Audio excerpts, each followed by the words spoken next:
Selamat pagi semua. Yang kami hormati Saudari Nur Mayaza selaku Ketua Umum KSI periode 2022. Yang kami hormati Kak Alfian Kamal Mustafa selaku pembicara pada siang hari ini. Dan kepada seluruh panitia serta peserta mentorship kepenulisan tahun 2022 yang berbahagia.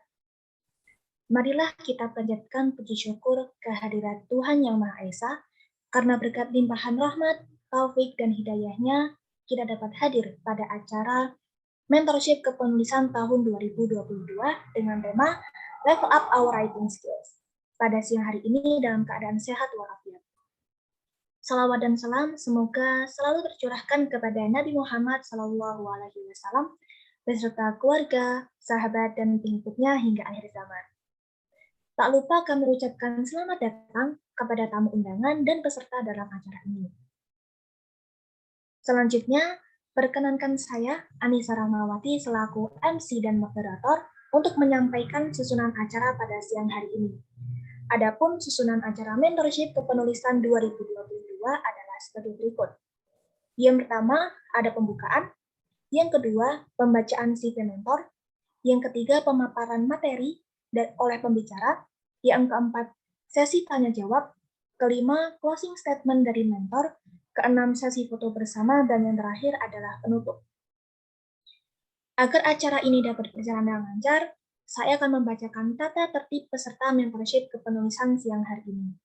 Yang pertama, peserta mentorship diharapkan hadir 5-10 menit sebelum acara dimulai. Yang kedua, peserta mentorship diwajibkan mengaktifkan kamera selama acara berlangsung. Ketiga, peserta mentorship diharapkan menggunakan virtual background yang telah dibagikan oleh panitia. Yang keempat, format nama adalah sebagai berikut. Yang pertama, bidang underscore nama bagi panitia dan pengurus KSI. Yang kedua, peserta underscore nama untuk peserta menulis 2022. Yang ketiga, TKB underscore nama untuk anggota TKB. Tata tertib yang kelima, peserta webinar diharapkan mematikan mikrofon ketika pemaparan berlangsung. Dan yang terakhir, bagi peserta yang ingin memberikan pertanyaan, dapat mengirimkan kode raise hand atau menuliskan pertanyaan pada kolom chat dengan format nama underscore izin bertanya. Kemudian dapat menyampaikan pertanyaan setelah dipersilahkan oleh MC. Baik, peserta dimohon untuk mengikuti rangkaian hingga akhir, kemudian mengisi link presensi yang akan dibagikan oleh panitia pada kolom chat Zoom di akhir acara nanti. Selanjutnya, marilah kita buka acara mentorship kepenulisan tahun 2022 pada siang hari ini dengan membaca doa bersama. Berdoa dipersilahkan.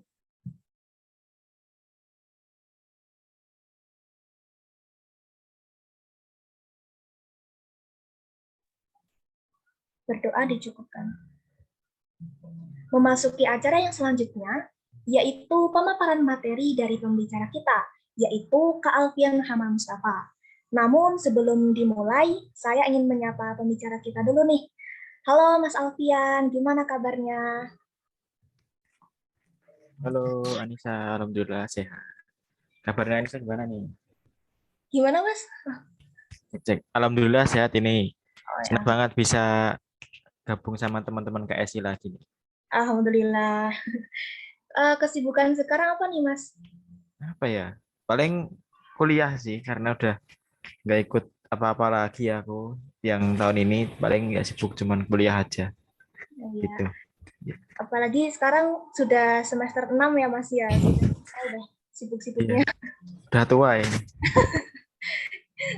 Oke, semoga dimudahkan segala urusannya ya Mas ya. Amin. Ya, semoga dari teman-teman juga lancar ya urusannya. Amin. Terima kasih Mas Alfian. Nah, mungkin biar kita bisa lebih kenal lebih dekat dengan Mas Alfian, izinkan saya untuk membacakan CV dari Kak Alfian selaku pemateri kita hari ini. Kepada operator bisa bantu untuk share screen-nya.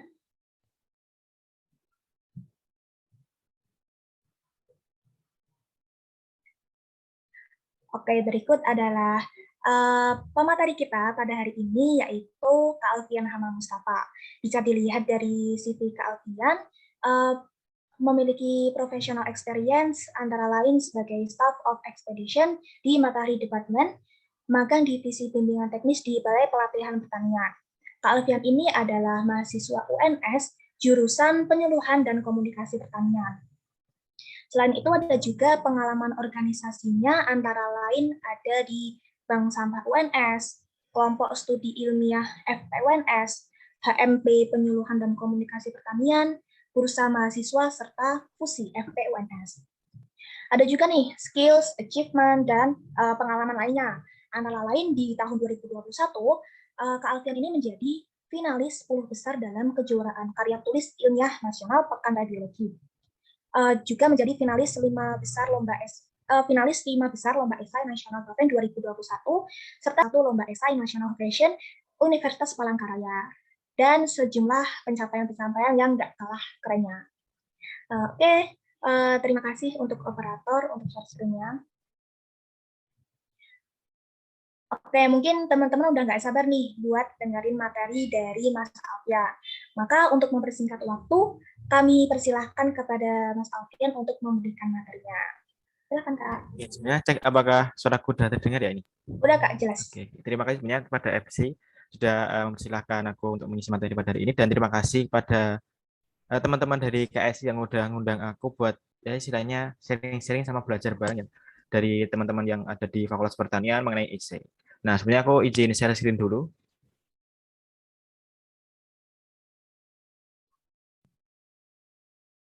Udah kelihatan belum? Udah ya? Udah. Oke. Nah, buat kali ini kita belajar bareng-bareng aja guys. Jadi mungkin nanti kalau dari aku ada yang kurang atau ada yang apa namanya? Ya ibaratnya ketinggalan zaman ya karena aku udah lama nggak ikut di kepenulisan lagi. Terakhir ya tahun 2021 kemarin akhir tahun, dan tahun ini memang belum ikut lagi karena ya lagi fokus buat kuliah untuk tahun ini. Jadi nanti kalau misalnya ada teman-teman, oh ini kurang apa ini udah ketinggalan, jadi bisa di apa ya, berarti dikonfirmasi aja biar aku juga tambah pengetahuanku lagi gitu tentang penulisan yang sekarang seperti apa gitu. Nah untuk tema seperti tema hari ini seperti yang udah teman-teman tahu kan ada tips and trick for expressing ideas in essay. Ya aku lanjut.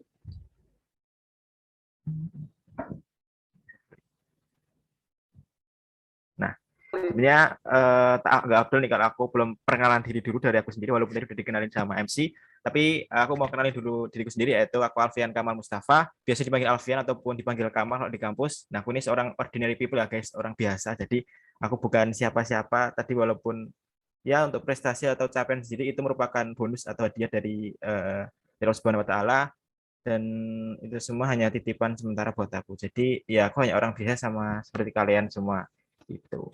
Nah untuk ya selanjutnya moto aku itu menebar kebermanfaatan pada lingkungan sekitar. Nah ini moto aku ya guys.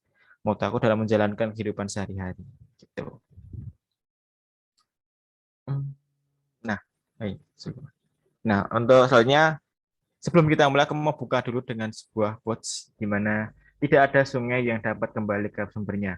Namun semua sungai harus memiliki permulaan. Nah, ini termasuk ini ya teman-teman. Jadi apapun yang terjadi yang kemarin, mungkin teman-teman yang sudah pernah mengikuti esai, mengikuti perlombaan dan lainnya, mungkin belum berhasil dalam meraih juara, jangan pernah berkecil hati, jangan pernah teman-teman itu terus ya menyerah, nggak mau ikut lagi, males, capek, kemarin sudah bikin susah malah nggak lolos. Nah itu jangan pernah seperti itu teman-teman, karena selalu ada permulaan lagi buat teman-teman. Jadi akan ada kesempatan buat teman-teman untuk bisa mencapai sesuatu yang teman-teman tuju atau teman-teman inginkan seperti itu. Jadi jangan pernah teman-teman berputus asa, jangan melihat, jangan pernah memikirkan yang lalu-lalu dan jangan disesali. Jadikan semua itu pelajaran untuk permulaan yang lebih baik ke depannya. Begitu. Nah sebelum aku masuk ke tema esai ini, dari teman-teman sendiri siapa nih yang udah pernah bikin esai ataupun bikin naskah lah, bikin naskah esai atau ikut perlombaan? Ya, mungkin bisa tulis di kolom chat teman-teman, ataupun ada yang belum, jangan-jangan ya bisa ditulis di kolom chat udah atau belum gitu aja, simpel. Oke, aku tunggu ya guys. Yang sudah siapa, yang belum siapa gitu. Tapi nggak mungkin sih kalau pada belum pernah. Mesti pada udah pernah semua ya. Wah, ada yang belum ternyata. Yang lain. Udah Mas, ada yang udah, ada yang belum. Guys, yang lain guys, udah pada pernah belum? Nggak apa guys, jangan malu. Karena ini buat kita semua belajar lah. Oh ternyata banyak yang belum ya.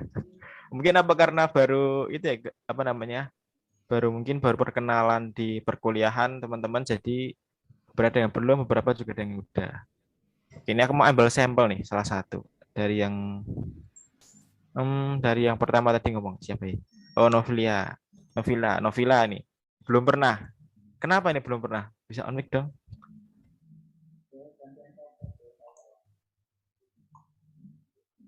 Cek halo Novila. Iya, lu Mas Alfian. Oke. Ini kok belum pernah ini kenapa ini? Ya, belum pernah nyoba Mas. Dulu waktu PKKMB itu kan ada penugasan esai ya Mas. Ya itu. Nah, waktu itu saya bingung waktu nyusunnya. Terus ya saya sama teman saya waktu itu kan kelompokan 2 orang ya Mas. Terus sama-sama belum pernah buat esai, jadi bingung gitu Mas. Oh, bingung nyusunnya, berarti belum kenal esai secara mendalam ya dulu. Iya betul Sebenarnya Mas. kalau yang esai-esai dari PKMB itu esai-esai simpel lagi, maksudnya beda dengan esai perlombaan gitu. Nanti kita bahas secara mendalam buat esai yang seperti perlombaan itu seperti apa gitu. Tip and tricks-nya juga seperti apa gitu. Nanti udah sampel dari yang udah. Nah, aku mau ambil dari yang belum ya. Aku mau ambil sampel dari yang udah nih. Dari peserta nih ada Nadia Putri. Halo? Halo Nadia. Ini kabarnya udah pernah buat ini. Oke. Udah pernah buat karya berapa belas ini? Berapa belas karya esai ini? Aduh, baru sedikit Mas. Aduh, berapa? Kalau nggak salah baru 1 Mas, kemarin waktu kuliah semester pertama tuh suruh ikut lomba sama dosen kan Mas, dalam kuliah mata metode ilmiah. Nah itu baru itu Mas. Oke. Nggak apa, itu sebuah perlombaan. Tapi gimana hasilnya kemarin? Aduh, belum dapat juara. Oh ya, nggak apa santai. Karena baru satu nggak masalah, baru satu. Jangan lupa nanti nyoba terus pokoknya. Dulu aku juga gitu. Dulu aku awal-awal esai tuh nggak menang. Aku tuh bikin sama ikut lomba tuh 6 kali tuh berturut-turut 6 kali nggak pernah menang. Aku baru menang tuh pas perlombaan yang ke-7 itu aku sama temanku berkelompok. Alhamdulillah di lomba yang ke-7 menang. Jadi nggak semuanya yang kita ikut lomba gitu nggak semuanya harus langsung menang guys. Jadi mungkin ada yang menang langsung, juga ada yang seperti aku tadi yang harus beberapa kali harus melalui sebuah proses dulu baru bisa terbentuk dan bisa mengerti esai itu seperti ini gitu. Nah mungkin salah satu permulaannya tadi itu dengan seperti ini teman, ikut webinar, ikut kelas-kelas mentoring. Nah salah satunya ini, tapi teman nggak ini aja, mungkin pasti di luar sana juga masih banyak banget kelas-kelas yang ada, dan mungkin teman-teman bisa ikut karena itu sebuah permulaan buat teman-teman tuh belajar semakin mengasah skill-skill teman-teman di dalam bidang kepenulisan gitu. Nah, oke, selanjutnya kita langsung masuk materi aja ya. Nah, untuk kita kan ini kan mau membahas mengenai esai. Makanya aku mau kenalin teman-teman tentang apa sih itu esai tadi. Mungkin ada yang belum kenal esai mendalam, belum mengerti, belum pernah ikut lomba esai, jadi belum tahu mengenai esai. Ini aku buat sebuah pengertian. Kalau menurutku sendiri, esai itu merupakan sebuah tulisan ilmiah yang disusun karyanya oleh sang penulis dengan ide-ide atau argumentasinya mengenai masalah terkini, disertai adanya solusi penyelesaian masalah secara keberlanjutan dan memiliki peluang diimplementasikan sehingga membawa kebermanfaatan bagi masyarakat sasaran. Nah, ini definisinya cukup panjang ya teman-teman kalau aku mendefinisikan. Cuman kalau teman-teman cari di Google pasti jendek-jendek atau pendek-pendek ya. Maksudnya paling sebuah karya tulisan yang disusun berisi ide-ide apa gitu. Pokoknya mungkin nggak terlalu panjang. Tapi kalau aku mendefinisikan sebuah esai itu merupakan sebuah karya tulis yang bukan hanya karya tulisnya aja, tapi di situ ada ide-ide atau argumentasi teman-teman dari teman-teman sendiri mengenai masalah terkini. Jadi mengenai pembahasan tentang sesuatu yang sedang terjadi sekarang. Karena itu akan lebih menarik bahasanya ketika suatu karya itu kita membahas sesuatu yang lagi tren gitu. Disertai adanya solusi. Jadi cuman nggak teman-teman memaparin masalah, oh, ada masalah ini, terus bahas masalahnya enggak. Tapi kalau bisa ada solusi yang ada penyelesaian masalah tersebut yang dapat berkelanjutan dilakukan oleh masyarakat, terutama bagi masyarakat sasaran teman-teman ISAI. Maksudnya semua masyarakat sasaran itu misalnya teman-teman ngangkat sebuah esai tentang pertanian, nah, itu harus jelas, misalnya pertaniannya untuk siapa, apakah untuk petani milenial atau untuk petani itu aja, terus komoditasnya komoditas apa, apakah komoditas toga, tanaman obat keluarga, ataupun komoditas lainnya gitu. Jadi harus jelas biar juri-juri itu tahu gitu loh, oh arahnya ke sini gitu. Jadi mereka bisa lebih memahami apa yang akan kita sampaikan gitu. Nah, oke, lanjut. Nah, ini aku mau jelasin dulu mengenai ESA vs KTI karena yang mungkin banyak jadi perbincangan aku dulu ketika awal-awal juga menyusun karya itu, apa sih perbedaan dari ESA sama KTI? Mungkin hampir-hampir sama ya. Karena kalau ESA itu biasanya lebih simple, di mana ada sama-sama ada pendahuluan, sama-sama ada pembahasan, sama-sama ada penutup. Cuman kalau di ESA itu nggak ada tipus, nggak ada metodologi. Nah, itu hanya ada di KTI karena kalau KTI itu kan lebih ke sebuah penelitian kecil yang dilakukan oleh seseorang. Nah, itu makanya harus ada tinjauan pustakanya untuk melandasi teori mengangkat sebuah penelitian tersebut gitu. Sama ada metodologi yang digunakan dalam melakukan penelitian. Misalnya ya metodologinya ya mungkin melalui proses wawancara atau apa gitu. Mungkin itu lebih ke teman-teman mentor KTI nanti kalau ada. Kalau nggak ada mungkin ya bisa teman-teman cari mentor KTI yang ada di FP gitu. Nah, kalau esai itu simpel banget. Cuman ada 3. Pendahuluan, pembahasan, sama penutup aja. Udah itu aja, simpel banget. Makanya di mana esai itu daripada perlombaan yang lainnya pasti banyak sekali peminatnya, banyak sekali pesertanya gitu. Sama banyak yang menyelenggarakan esai karena itu lebih mudah buat disusun, buat dijadikan sebuah ajang kegiatan perlombaan. Kalau esai itu lebih mudah gitu. Nah, kita masuk ke berikutnya. Kita akan membahas mengenai bedah struktur esai. Langsung aja kita bedah teman-teman buat mengawali pagi hari ini biar tambah semangat kita belajar bareng gitu. Nah, untuk yang struktur pertama yaitu mengenai jadi ada pendahuluan. Oke, ini ya teman-teman, pendahuluan sebuah esai. Nah, sebelum masuk ke itu ya teman-teman, makanannya kita bahas dulu sebuah pendahuluan yang baik itu seperti apa. Nah, kalau dari aku sendiri melihat sebuah pendahuluan baik itu yang pertama ada sebuah latar belakang permasalahan. Nah, latar belakang permasalahan itu berisi 3 komponen tersebut, yaitu ada potensi, ada permasalahan, dan juga ada peluang. Nah, potensi itu maksudnya apa? Potensi yang di sini dimaksud? Maksudnya itu kita paparkan sesuatu potensi secara umum. Kita paparkan sesuatu potensi secara umum. Jadi misalnya kita mengangkat sebuah yang tentang pertanian ya. Kalau pertanian itu berarti kita paparkan dulu mengenai Indonesia itu merupakan negara agraris yang berpotensi dalam misalnya dalam budidaya apa, sesuatu cabai atau apa gitu, tergantung teman-teman yang akan diangkat gitu. Jadi kita paparkan potensi dari ide kita itu apa gitu. Misalkan kita mau mengangkat sebuah permasalahan tentang teknologi pemecahan teknologi untuk memecahkan suatu permasalahan apa namanya itu hama tanaman. Berarti kita paparkan dulu di Indonesia itu ada potensi untuk budidaya tanaman ini. Peluangnya sangat besar dalam memecahkan untuk budidaya misal tanaman cabai. Nah, itu kita paparkan potensinya. Lalu kita buat permasalahan. Nah, dalam budidaya cabai itu ada permasalahan apa sih? Gitu. Nah, misalkan permasalahan ada hama apa namanya? Hama aku lupa. Hama busuk busuk buah. Nah, kita paparkan ada permasalahan busuk buah di petani ini. Jadi sebuah petani di daerah ini ada permasalahan busuk buah. Lalu kita paparkan sebuah peluang. Gitu. Peluangnya dari penanaman cabai itu apa? Gitu. Misalkan, ternyata di sana tuh ada ada peluang di mana untuk cabai itu bisa meningkatkan ekonomi masyarakat gitu melalui budidaya itu. Tapi ada masalah tadi busuk buah. Nah, nanti kita memecahkan sebuah masalah tersebut gitu melalui ide yang kita buat. Nah, untuk pembahasan lebih lanjut kita akan bahas selanjutnya untuk potensi, permasalahan, dan peluang ini, di mana potensi, permasalahan, dan peluang ini kalau kita susun dari buat latar belakang masalah itu aku ibaratkan seperti kita memakan mie ya teman-teman. Kita makan mie. Kenapa kita makan mie? Karena kalau misalkan salah satu nggak ada itu akan kurang. Contohnya ini, aku buat contoh itu ada sebuah makanan itu mie. Aku buat bungkusnya aja karena kalau misalkan aku kasih mie matengan nanti teman-teman malah pada pengen kan pada puasa. Jadi aku susun bungkusnya. Nah itu udah aku sensor juga mie-nya apa ya teman-teman. Jadi aman lah ya, aman. Nah aku ibaratkan sebuah mie, makan mie gitu.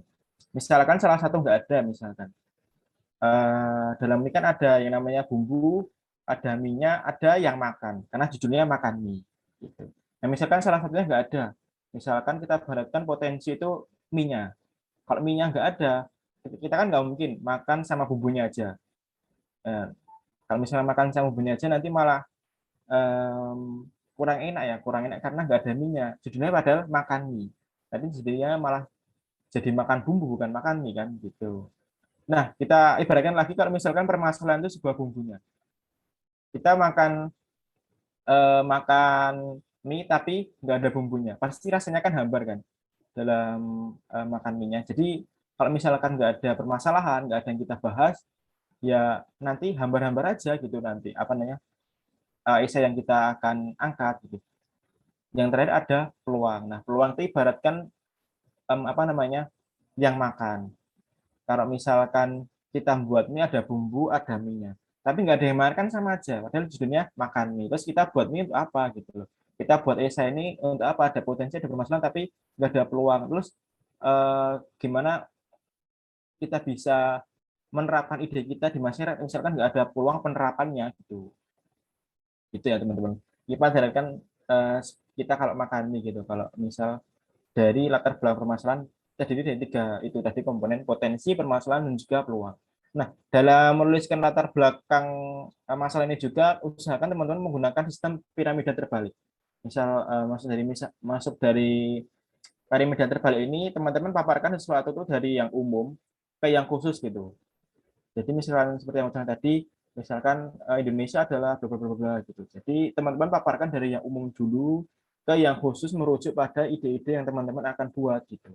Nah, terus juga kalau dalam membuat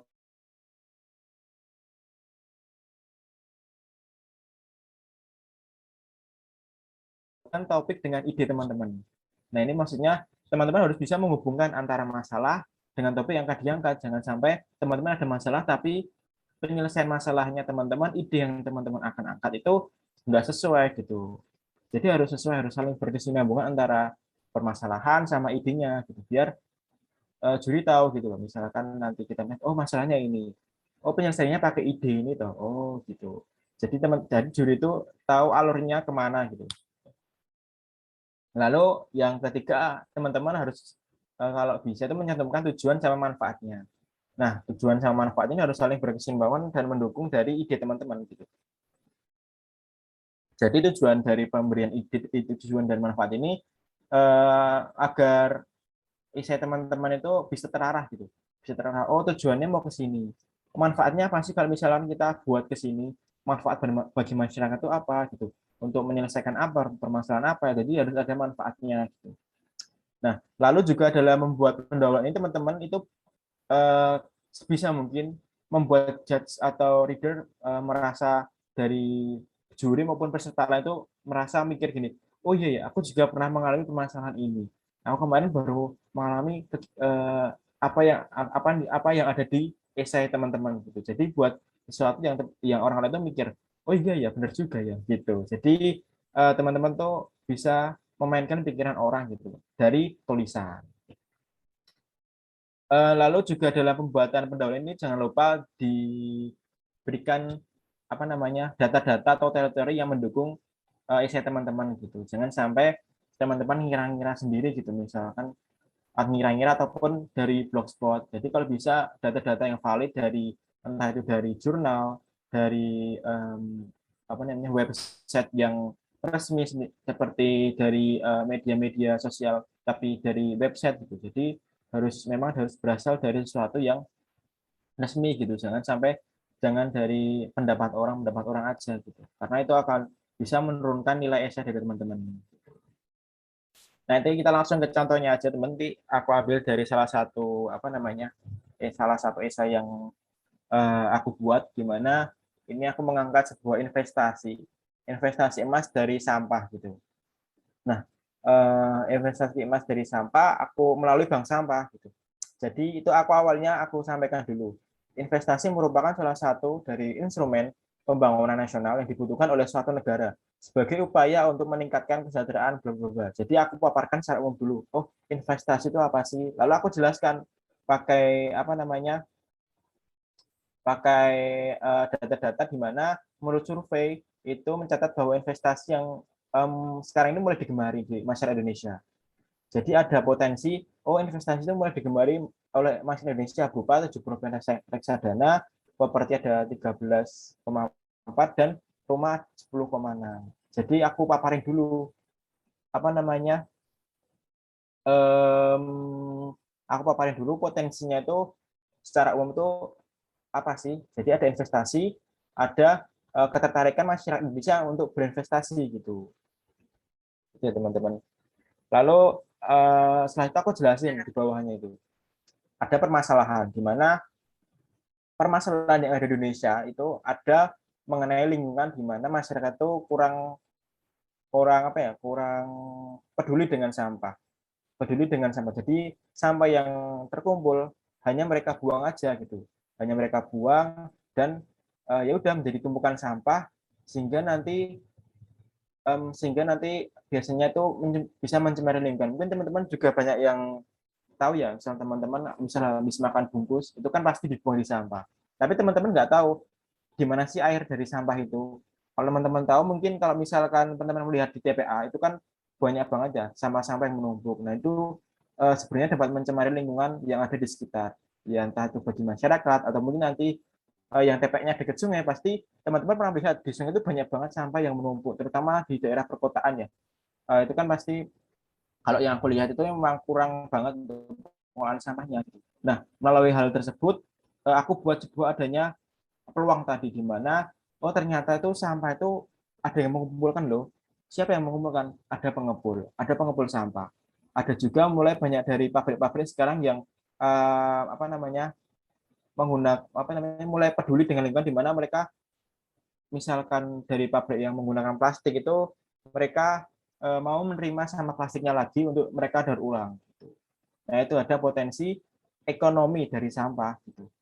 Nah, lalu aku gabungkan deh antara potensi tadi dengan ide yang aku buat, di mana idenya aku tadi kan investasi emas dari sampah. Berarti kan ada peluang di mana ketika kita mengkonversi sampah menjadi uang, kita bisa tabung menjadi emas gitu. Jadi aku kait-kaitkan antara pertama tadi potensi ada investasi, terus lalu ada masyarakat Indonesia yang mulai tertarik dengan investasi dan mulai sadar terutama ya. Lalu ada masalah di mana Indonesia itu kurang peduli dengan sampah, terutama ya banyak sekali kan dari teman-teman dari sampah rumah tangga lah, mereka hanya membuang sampahnya langsung tanpa kita tanpa ada pengolahan lagi gitu. Dan terkadang kita juga melihat di jalan-jalan tuh banyak ada tumpukan sampah, tapi kita mikir pasti ini siapa sih yang buang sampah di sini, malah jadi bau gitu. Padahal kita sendiri juga gitu belum bisa mengolah sampah, di mana kita hanya membuang sampah di tempat sampah gitu. Barangkali itu ada sama teman-teman yang nyangkut di situ kan juga ada, tapi teman-teman mungkin nggak sadar diri gitu. Nah, itu aku kaitkan masalah itu ke adanya peluang di mana sampah bisa ditukarkan menjadi atau dikonversikan menjadi sebuah nilai rupiah. Nah, dari nilai rupiah kita bisa tabungkan nilai rupiah tadi ke sebuah investasi emas gitu. Nah, aku sangkut-sangkutkan antara satu dan yang lain. Itu bagian pendahuluan aja ya, teman-teman.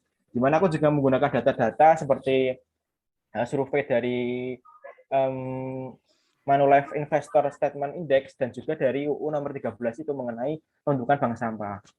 Nah, ini aku ambil salah satunya dari bank sampah UNS yang saat ini sudah jalan ya teman-teman untuk investasi emasnya, di mana itu kan kerjasama sama Pegadaian gitu. Jadi aku sangkut-sangkutkan satu sama yang lain gitu. Nah ini aku untuk esai ini aku ambil dari pengalaman pribadi aku. Jadi pengalaman pribadi aku angkat menjadi sebuah tulisan gitu. Nah kita masuk yang ke bab selanjutnya, itu ada bab 2 atau pembahasan. Di mana kalau pembahasan itu yang pertama kita harus catat, yang pertama mulai dengan memperkenalkan gagasan dengan argumentasi yang disertai fakta gitu. Lalu cantumkan data real atau perkembangan terkini. Yang ketiga, berikan bagan ataupun gambar prototipe dari ide yang diangkat. Lalu agar tambah bernilai, jangan takut menggunakan referensi bahasa Inggris ya teman-teman, atau bahasa internasional yang lainnya gitu. Lalu yang ke-5 itu agar menarik dan tersusun, bagi dengan supaya pembahasan gitu. Jadi jangan langsung semuanya ditulis tulisan ya teman-teman. Maksudnya kita bisa bagi pembahasan itu beberapa subpoin. Misalkan subpoin pertama mengenai, kalau misalnya tadi bank sampah, berarti mengenai bank sampah itu apa sih. Lalu yang kedua, subpoin kedua bisa mengenai bagaimana penyelesaian masalah sampah dari bank sampah menggunakan investasi emas tadi. Lalu yang ketiga bisa dibuat subpoin mengenai bagaimana sih SWOT-nya atau SWOT-nya dari ide yang akan diangkat gitu.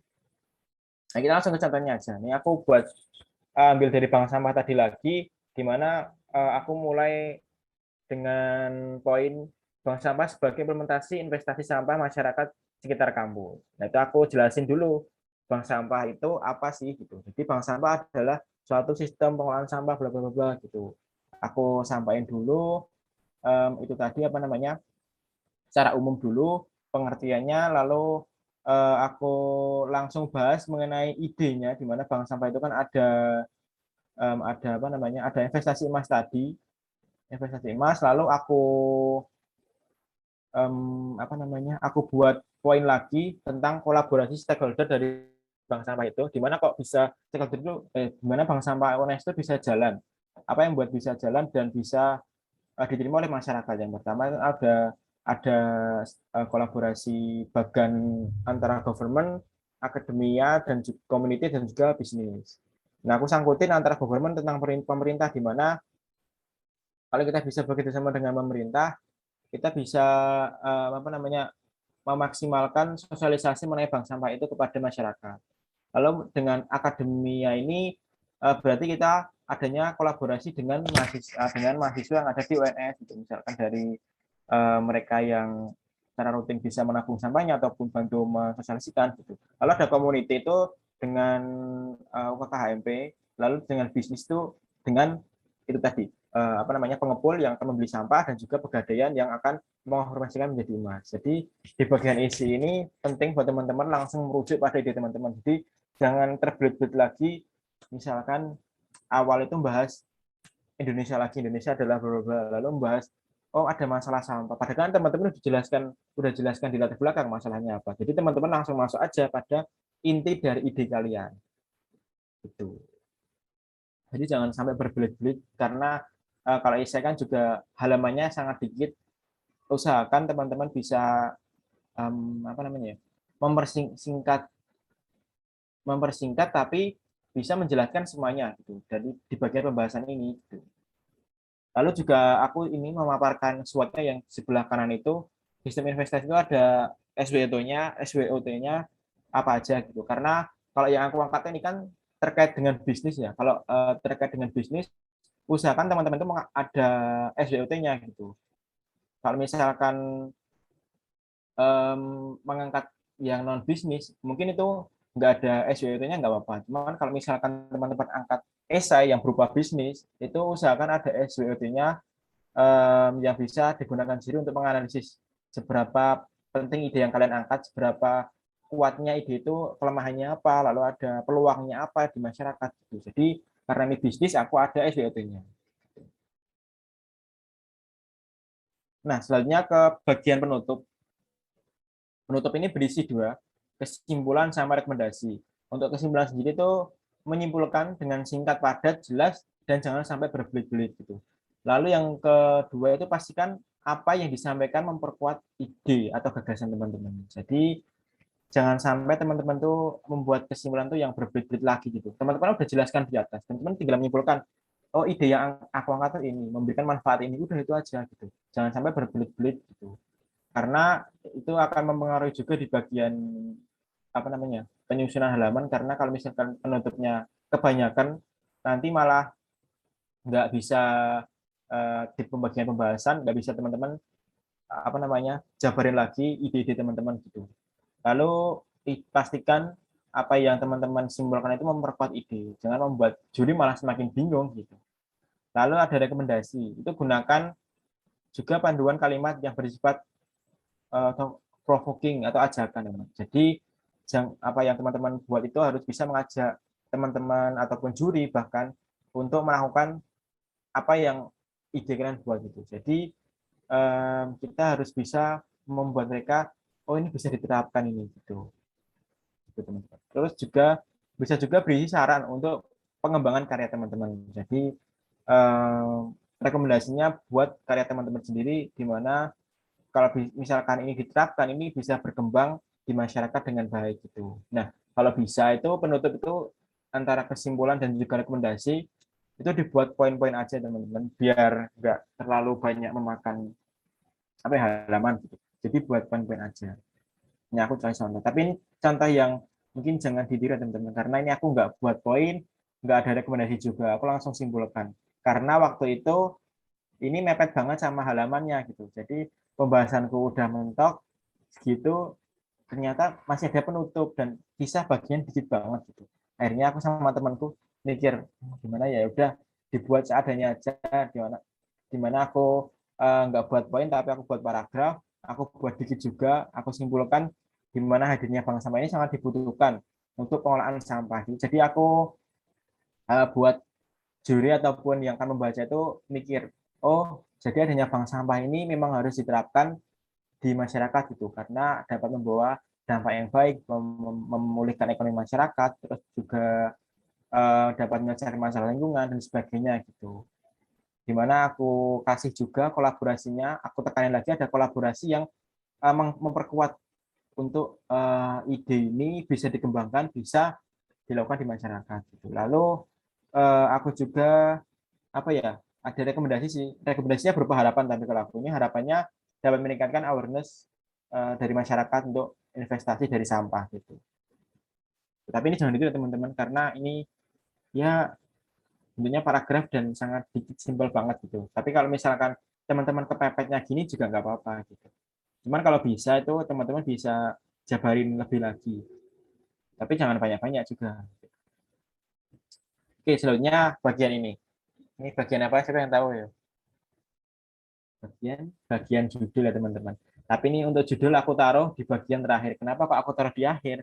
Karena kalau aku sendiri sukanya itu kalau misalkan buat judul tuh aku baca dulu esaiku lagi secara keseluruhan. Dari aku membaca tadi aku bisa tahu, oh buat judul yang ini itu apa sih yang bisa menarik dan juga mewakili setiap isi dari karya esai yang aku buat gitu. Nah, untuk judul sendiri juga kalau bisa usahain kurang dari 19 kata. Jadi jangan terlalu banyak-banyak, tetapi dapat mewakili setiap isi dari karya esai teman-teman gitu. Nah, untuk judulnya sendiri, ini aku ambilnya inovasi investasi sampah bagi masyarakat melalui Bank Sampah UNS sebagai upaya mengatasi masalah lingkungan dan membawa berkah. Nah, gitu. Nah, aku sedikit membuat menarik berkah-berkah ini kan pasti kan jarang ya sesuatu yang diangkat menggunakan kata-kata berkah. Nah, itu kan aku tambahin itu biar menarik dari dewan juri gitu. Ya teman-teman, buat tips and trick dari judulnya itu buat semenarik mungkin, tapi nggak usah panjang-panjang dan bisa mewakili setiap isi dari esai gitu. Makanya aku buat di akhir dulu dari judul ini. Jadi setelah isi fix dari esai aku baru buat judul esainya gitu. Jadi aku baca dulu semuanya, baru aku bisa nyimpulin, oh ide yang aku angkat tentang investasi. Investasi itu berarti kan kalau misalnya itu baru ada inovasinya kan, inovasi dari investasi sampah. Nah, makanya aku buat inovasi investasi sampah bagi masyarakat gitu. Itu jadi gitu teman-teman buat judul tipsnya itu. Tapi kalau misalkan teman-teman mau buat di awal juga nggak apa-apa. Karena ada juga teman-temanku tuh yang buat judul itu di awal. Tujuannya untuk buat itu sih, buat buat acuan aja gitu. Jadi misalkan judulnya ini, oh berarti aku nggak boleh lebih dari apa yang ada di judul gitu. Bahasanya nggak boleh lebih dari apa yang di judul. Tapi kalau menurutku itu akan menghambat ide ya teman-teman. Maksudnya jadinya ada pengekangan dari sebuah tulisan gitu loh. Jadinya aku ingin judulnya itu terakhir aku ingin sampaikan dulu apa yang aku buat, baru aku buat judulnya biar nggak ada pengekangan. Tapi bisa juga jadi acuan juga, misalkan teman-teman nggak ingin nanti akan dibahas panjang lebar kemana-mana, bisa dibuat judul dulu.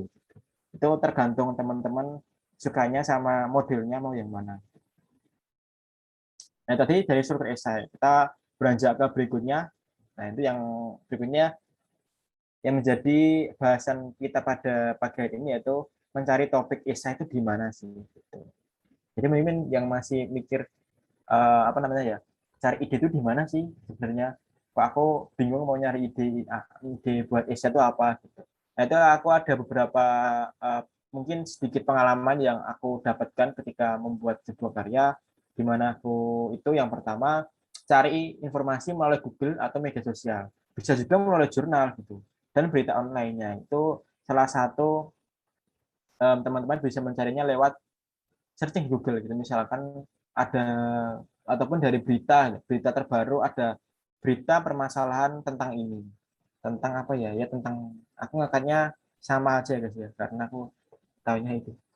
Jadi misalkan ada permasalahan mengenai tadi ya, sampah-sampah yang menumpuk, ya belum terkelola. Akhirnya aku angkat tadi adanya peluang dari sampah, aku angkat sampah menjadi sebuah esai gitu. Jadi teman-teman bisa mencarinya dari jurnal juga bisa. Teman-teman misal apa namanya nyambi nugas kan, kalau misalkan buat tipus atau buat pembahasan itu kan ada yang suruh ngasih jurnal kan, harus cari jurnal. Nah, teman-teman dari jurnal itu bisa tuh.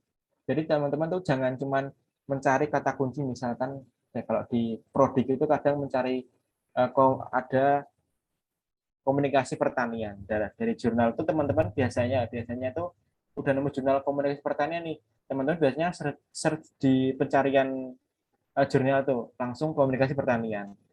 Itu kan teman-teman jadi nggak baca keseluruhan apa namanya jurnalnya, cuman baca mengambil sekilas dari isi jurnal tentang komunikasi pertanian tadi. Jadi kalau bisa teman-teman baca dari awal, ada apa aja sih isi jurnalnya. Barangkali dari situ teman-teman punya ide, punya gagasan, oh mau ngangkat ini, mau ngangkat sesuatu gitu dari situ. Disambung-sambungkan, misalkan ada berita online gitu, terus ada juga jurnal itu kan ada pemecahan masalah ya. Ada masalah di suatu daerah tentang ini. Oh kemarin aku habis baca jurnal, permasalahan ini bisa diselesaikan dengan sistem kayak gini. Coba aku buat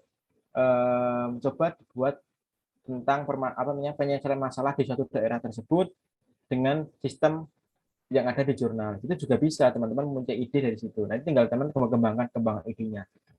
Lalu yang kedua dari perkuliahan. Nah, makanya teman-teman harus kuliahlah dengan fokus karena banyak informasi didapat dari perkuliahan. Gitu, teman-teman. Baik itu entah materinya, kadang kan ada materi dari dosen mengenai apa ya? Mengenai sesuatu yang akan dibahas oleh dosen. Teman-teman mungkin dari situ bisa muncul ide membuat sebuah penyelesaian masalah dari materi yang akan disampaikan oleh dosen gitu. Nah, lalu teman-teman juga bisa nih yang ketiga itu berdiskusi dengan teman, dosen ataupun siapapun yang teman-teman kenal, baik itu bisa teman organisasi, teman kuliah, teman-teman kelas, ataupun teman-teman nongkrong teman-teman gitu. Karena mulai dari situ teman-teman bisa mungkin tercetus suatu ide. Mungkin kan kadang-kadang kan misalkan teman-teman nongkrong, teman-teman ngobrol sama teman-teman, kan sering juga ya teman-teman ngobrol mengenai kehidupan yang sekarang terjadi. Gitu. Jadi misalkan teman-teman ngobrol ada bahasan ini, teman-teman sama teman-teman kalian itu mikir, bisa nih diangkat sebuah jadi esai. Ada masalah ini, terus teman-teman yang satunya ada, oh itu permasalahan itu bisa diselesaikan dengan solusi ini nih gitu. Jadi teman-teman bisa tahu gitu. Jadi bisa tahu, oh permasalahan ini bisa diselesaikan dengan masalah ini. Berasalkan dari informasi dari teman-teman atau teman kalian ataupun dosen-dosen kalian. Gitu.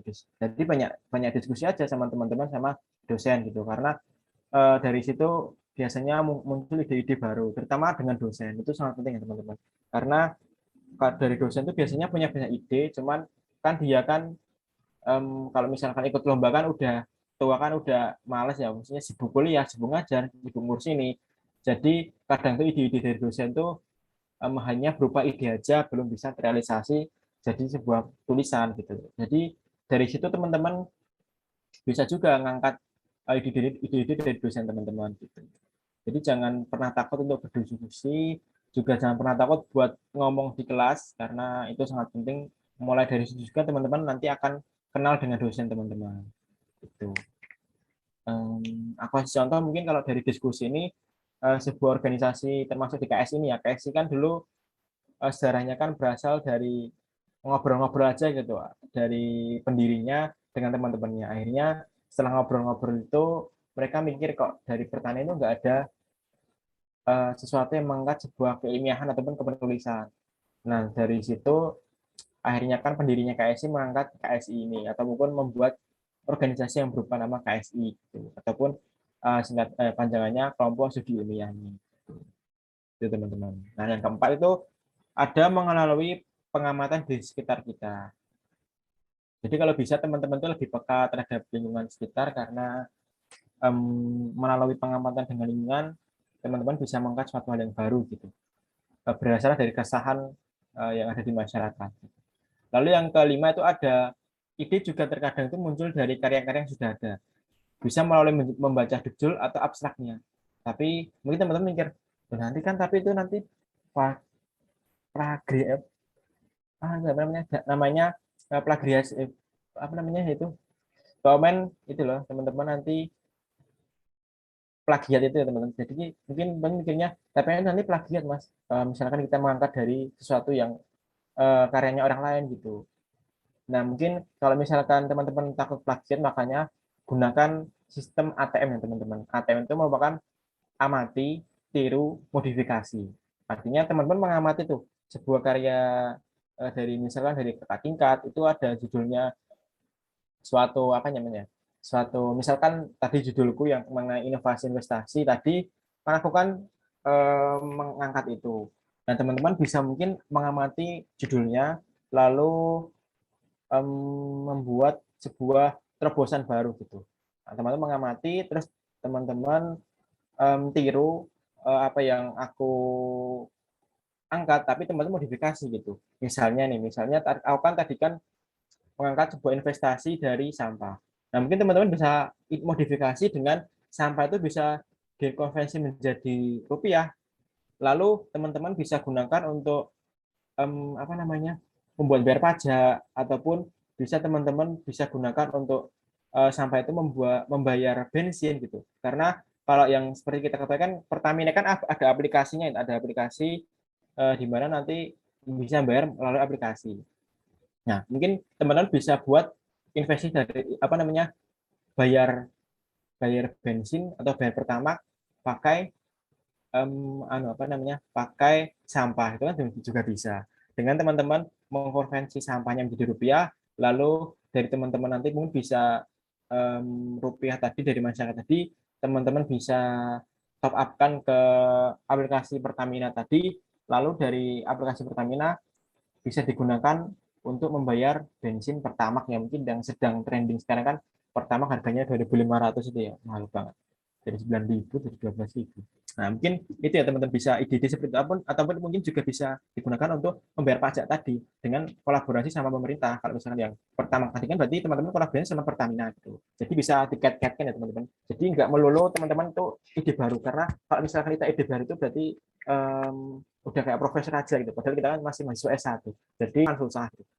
Kalau setahu juga ide-ide dari para pemenang esai ataupun para finalis-finalis itu sesuatu yang udah ada gitu. Tinggal mereka kembangkan lagi melalui pengamatan tadi, lalu mereka tiru, tapi mereka modifikasi. Gitu. Mereka parafrase lagi isinya, mereka parafrase lagi judulnya dan sebagainya. Itu jadi enggak dikatakan plagiat karena ada modifikasi ataupun ada hal baru yang teman-teman angkat gitu.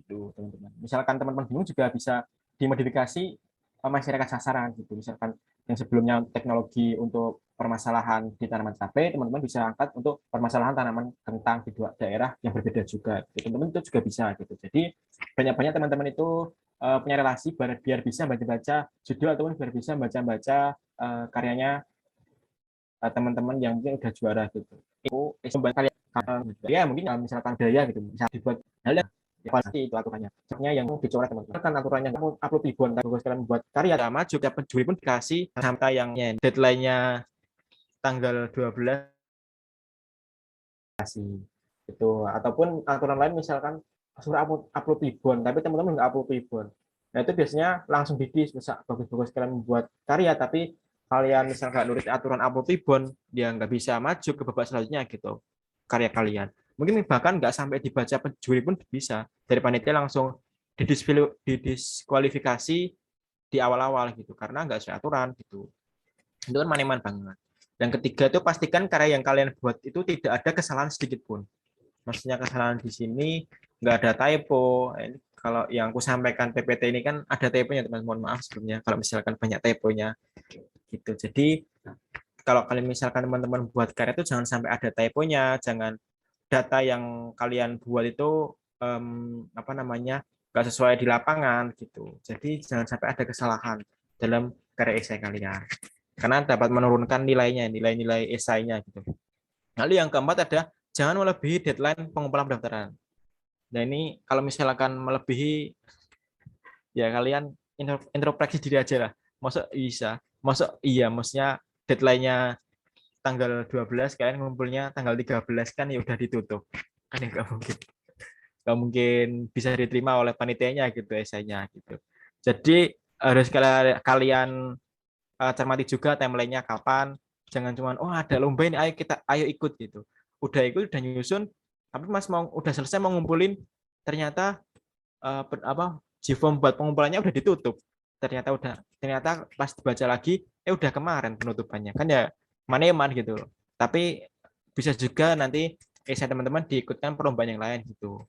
Tapi kan nanti harus menyesuaikan lagi kan isinya sama yang tema, subtema maupun aturan dari lomba-lomba lainnya gitu. Jadi teman-teman harus cermat. Lalu selanjutnya ada upayakan adanya prototipe dalam karyamu. Jadi yang ada bisnis tapi belum berjalan, yang ada teknologi tapi belum bisa diterapkan, upayakan ada prototipe ataupun desainnya gitu. Misalkan makanan, ya berarti teman-teman harus bisa buat desain bungkusnya seperti apa gitu, yang bisa mungkin menarik masyarakat. Oh, makanan yang buat nanti seperti ini, bungkusnya seperti ini. Jadi teman-teman peserta lain tuh sama juri tuh melihatnya seperti udah diterapin, padahal itu belum diterapin gitu. Sama teknologi pun juga, misalkan buat aplikasi ya teman-teman buat desain aplikasinya, buatnya bisa ya pakai Canva yang mudah Canva, walaupun kalau yang udah pro ya buat pakai Corel Draw gitu. Jadi usahakan ada prototipenya gitu, karena kalau misalkan nggak ada prototipenya itu akan mengurangi nilainya gitu, kalah sama teman-teman yang mungkin ada prototipenya. Karena aku juga pernah buat sebuah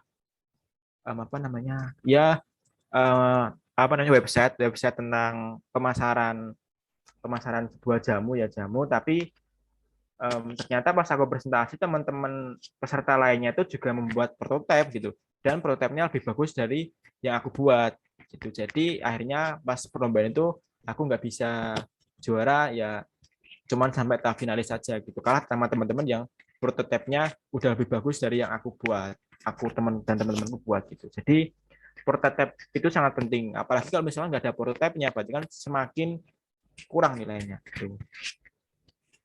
Lalu yang selanjutnya ada gunakan kata-kata ilmiah dan mudah dimengerti gitu. Nah ini jelas ya, maksudnya ini kan sebuah esai itu kan cuma sebuah karya tulis ilmiah. Jadi teman-teman juga harus gunakan bahasa-bahasa ilmiah, bahasa-bahasa baku gitu maksudnya.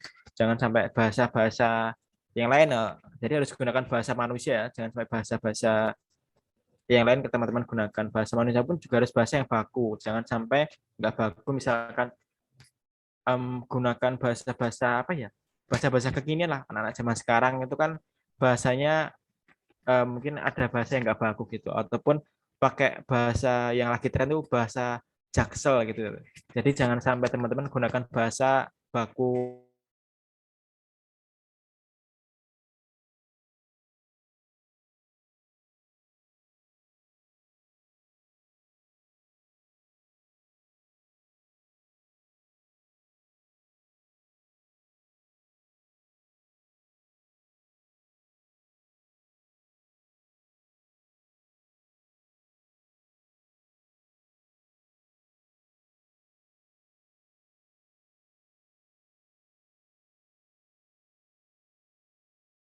target di sini adalah teman-teman harus bisa membuat timeline untuk teman-teman sendiri dalam menyusun karya esai. Nah, itu kalau aku sendiri membuat timeline itu seperti ini, teman-teman. Ya, mungkin bisa ditulis juga. Yang pertama itu tentukan ide. Nah, tentukan ide itu teman-teman bisa mengestimasikan waktu selama 3 hari ya maksimal. Dengan diawali dengan membedah panduannya yang ada yang dibuat oleh suatu lembaga, misal panduan esai lomba ini, teman-teman bisa bedah dulu isinya apa, syaratnya apa, temanya apa, subtemanya apa, gitu. Lalu setelah itu teman-teman bisa brainstorming sama teman-teman, brainstorming idenya, teman-teman bisa diskusi mengenai ide yang diangkat itu apa sih dari tema tadi, subtema tadi, gitu. Jadi itu estimasikan waktu 3 hari buat angkat ide, karena kalau lama-lama takutnya nanti nggak selesai. Makanya aku bilang tadi, fokuskan pada satu topik aja, biar bisa lebih maksimal, biar bisa lebih maksudnya waktunya itu juga nggak terlalu menguras banyak gitu loh. Jadi kan bisa fokus dari satu. Gitu. Lalu setelah teman-teman tentukan ide, buat pendahuluan. Buat pendahuluan itu 2 hari aja ya guys. Jadi mulai dari membuat kerangkanya dulu sampai ke finishing. Maksudnya kerangka itu seperti tadi yang aku sampaikan mengenai kerangka potensinya itu apa sih? Masalahnya apa sih? Peluangnya apa gitu. Jadi teman-teman buat kerangkanya semacam itu. Buat kerangkanya mungkin bisa ditulis aja, ditulis dulu. Misalkan teman-teman nulis pembahasan di bagian judul atas pembahasan, bawahnya teman-teman buat kerangka yang mau disampaikan di pembahasan itu apa aja, di pendahuluan itu apa aja. Misalkan kalau aku dulu buat yang esai investasi sampah itu, yang pertama aku kerangkakan yang pertama tentang investasi, yang kedua mengenai masalah sampah, yang ketiga mengenai peluangnya sampah untuk diekonomikan, lalu yang selanjutnya aku bahas mengenai tujuan dan manfaat dari ide yang aku angkat itu. Gitu. Jadi teman-teman harus buat kerangkanya dulu kalau bisa, karena kalau nggak ada kerangka nanti teman-teman nggak ada acuan mau nulis apa ya nanti aku di pendahuluan. Jadi malah bingung kan. Jadi kalau bisa 2 hari aja, karena pendahuluan sih masih simpel ya kalau menurutku, masih bisa dibuat kalau misalkan topik yang kalian buat atau ide yang kalian buat itu sudah fix gitu. Lalu bab kedua itu ada pembahasan. Nah, pembahasan itu estimasikan 3-4 hari dengan memaksimalkan pembagian kerja dan menyamakan pikiran bahasan dengan teman-teman kalian. Misalkan kalian kalau STEAM ya, STEAM itu kalau bisa di bagian pembahasan itu dibagi biar nggak memakan banyak waktu gitu loh. Gitu. Jadi dibagi, misalkan kalian buat kerangkanya, kalau aku tadi kan mengenai yang pertama kan bank sampah, terus yang kedua ada kolaborasi, yang ketiga ada SBOT. Nah, teman-teman bisa bagi itu, yang mengerjakan ini siapa, ini siapa gitu. Jadi biar bisa memaksimalkan waktu, efisiensi waktu gitu. Dan juga harus idenya ataupun pikirannya itu harus sama antara teman-teman dengan temannya yang diajak lomba gitu, biar tetap nyambung antara kerangka satu sama kerangka lain, paragraf satu sama paragraf lain gitu. Lalu bab 3 itu ada penutup, di mana teman-teman bisa estimasikan waktu 1 hari untuk menyelesaikannya. Karena kalau penutup kan aku kira gampang dan itu mungkin hanya menyimpulkan dari yang teman-teman buat aja, itu sih nggak perlu banyak waktu banyak, dan usahakan teman-teman kerjainnya bareng-bareng karena biar sama gitu, sama pikiran. Yang mau disimpulkan tuh ini aja gitu, cukup ini aja gitu, nggak usah banyak-banyak. Lalu yang selanjutnya teman-teman bisa cek ulang karya teman-teman dan mensampingnya. Jadi setelah esainya selesai, jangan lupa untuk dicek kembali, misalkan ada typo apa enggak, ada yang kurang apa enggak, mungkin ada yang bahasan yang kurang ataupun ada gambar yang kurang, bisa nanti ditambahi dengan cek ulang ini tadi. Lalu setelah cek ulang langsung submit, jangan nunggu besok-besok nanti malah kelupaan, kelewat jadwal ngumpulinnya nanti, jadi kan nggak jadi kekumpul tuh. Nah, kalau diestimasikan tuh sekitar berapa ya ini ya? 3 hari, 25 hari, 5 ini 4 hari, 9 ini 1 hari 10, ini anggap 1 hari juga. Nah, mungkin sekitar hampir 2 minggu atau 11 hari teman-teman bisa membuat karya seperti yang inginkan gitu. Lalu selanjutnya mau juara, jangan lupa lakukan ini. Yang pertama jelas ya, berdoa kepada Tuhan Yang Maha Esa. Lalu yang kedua selalu berusaha dan pantang menyerah. Karena seperti yang kita ketahui bahwa sungai akan terus mengalir, nggak bisa kembali ke ke hulunya, jadi harus mengalir terus itu. Jadi jangan pernah menyerah. Terus giat membaca, karena penulis yang hebat adalah pembaca yang baik. Jadi teman-teman jangan sampai malas membaca dan juga update informasi. Lalu fokus pada perlombaan. Yang selanjutnya ada kurangi melakukan hal yang membuang-buang waktu ketika sedang berproses. Jadi fokus buat kalau misalkan teman-teman mau nyusun perlombaan nyusun esai fokus gitu. Nyusun esai, jangan disambi yang lainnya, misalkan nyambi nonton drakor, nanti malah nggak selesai-selesai teman-teman buat esai gitu. Dan teman-teman juga bisa harus membagi waktu antara esai. Sangat penting ya teman-teman. Kadang menjadi masalah itu hambatannya dalam menyusun esai. Lalu jangan lupa self reward, ini penting juga. Misalkan menyusun esai tapi jangan terlalu ngoyo banget gitu. Teman-teman untuk nyusun esai bisa diselingi refreshing bentar lah, keluar rumah, jajan-jajan gitu. Itu buat biar pikiran kita juga jernih gitu. Lalu yang selanjutnya buat kerangka esai yang baik, lalu meminta restu orang tua, ini pasti penting.